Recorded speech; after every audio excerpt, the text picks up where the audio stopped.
Right. Silibingelele bafowethu. Lingasichazela ukuthi lina lingobani njalo limeleni lapha. Salibonani Mahlabezulu.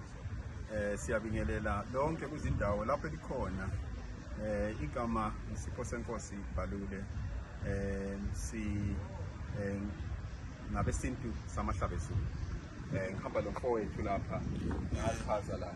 Ngibingelele isizwe sikaNdaba Mthwakazi okhulumayo nguRoy Chazo Mablani sisintu samahlabezulu silapho ukhona hamba lobaba uBalule Sibanda esebenza naye yabo. Umcimbi lo ngumcimbi wesintu samahlabezulu. Umcimbi omayelana amasiko wethu thina abantu abansundu abantu amahlabezulu. Ngomcimbi injongo kuyikuthi sifuna ukuthi sifundisane ngamasiko ethu, siziqhenye amasiko ethu njengoba kuyiwo ayinsika yokuba yithi kwethu thina singabantu. Silapha sise-Manchester, sizaba silomcimbi mhla ka-28 June. Uzulu wonke olapha kuleli lizwe uyanxuswa ukuthi abe khona lapha eManchester kulo umcimbi. Kuyabe kugidwa, kuyabe kudliwa ukudla kwesintu, abantu bejabulile, siziqhenya, abantwana beqolotsha indawanyana yonke leyi, abantu sihlalisene siyakhesene singabantu besintwini amahlabezulu. Ngakho ke uma ulapho okhona qalisa ukulungiselela ukuthi ubuye kulo umcimbi, uvunule, uthenge imvunulo, uziqhenye ngesintu sakho, uzwe usibe lo mdlandla ngesintu sakho. Yiwo umsebenzi eseba siwenza lapha eManchester. Sifuna ukufundisa abantwana bethu abatsha, intsha leyo ukuze ingalahleki, ngoba abantwana bethu sinanzelela ukuthi abanye bazalelwe kuleli lizwe, abanye sibuye silawo. Akumelanga belahleka abantwana bengumhlambi kazalusile. Abantwana kumele bethole ukuthi balemfundiso balamasiko abo, abantwana bengalahleki, bengahambi bedobha izinto zakwezinye indawo bengazokwakibo. Yikho thina sithe hayi asitheni gwaqa la siqoqane singamahlabezulu ukuze abantwana bethu bebonele kithi, njalo abantwana bethu bebe lemfundiso eqondileyo, lamasiko aqondileyo.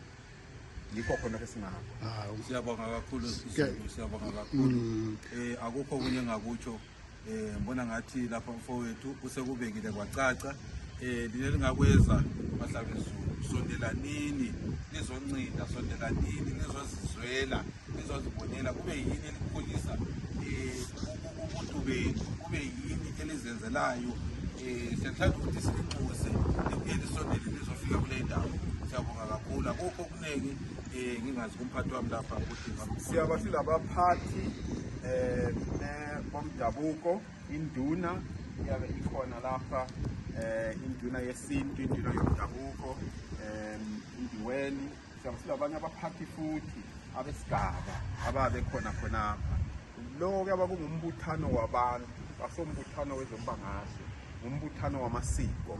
Yikho kumele libuye omama qalisanini lani khonapha likhona, liqalisa ukuthi lilungise imvunulo yenu. Obaba nani libuye lilungisile imvunulo yenu, kube lizaba libuya ligida lapha mbele balichaya ingqusu, kuyaba kulesijikitsha, yonke into yabikhona. Sifuna ukuthi bakithi siziqhenye ngokwakithi, sike siziqhenye ngokwakithi thina amahlabezulu, singamahlabezulu bakithi kuyanini ngobuningi. Siyabonga. So liyanxusa yini laba amabhizinisi ukuthi babe khona? Yabafisa ukuthi babe khona labo. Yebo, siyafisa ukuthi babe khona ngoba labo bayingxenye yesizwe sakithi.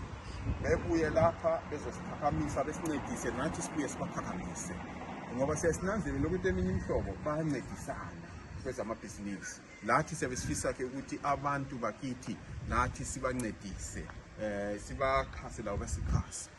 Banxuswa nabo bethintane lathi kulezi nombolo ezikhona khonapho, bathintana lathi sibe sesibachasisela ukuthi senza kanjani, ngoba bakwanisa ukuthi bebuye lapha bethenge nje indawo abazabuya bebukise lokho abafuna ukuthi bekuthengise. Sesikhuluma nabo, sesilungiselana khonapho. Yebo, bavunyelwa ukuthi bebuye.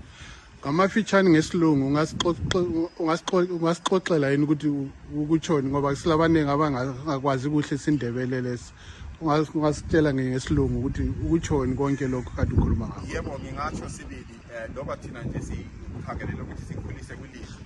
But in short, this is a cultural event. We are inviting people from all walks of life to come and celebrate with us. It will be a day of celebration. We are celebrating our culture. We are showcasing our culture. And from every angle of this country, come in droves. We are gathering in Manchester. All roads lead to Manchester. Bring your children with you. We want your children to learn our culture. This helps our kids with their identity.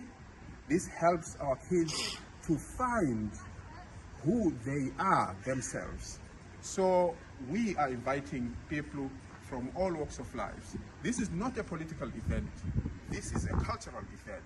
We want our kids to learn more about who they are, their roots, where they come from, so that these kids become part of a larger picture of integration in this country, knowing the values that they are first and foremost who they are because they come from where we come from. And that brings us together with other cultures here. This is a multicultural country, and we want our kids first and foremost have their identity, and then we merge that identity with the larger identity and the values of this country. Okay, thank you. So in short,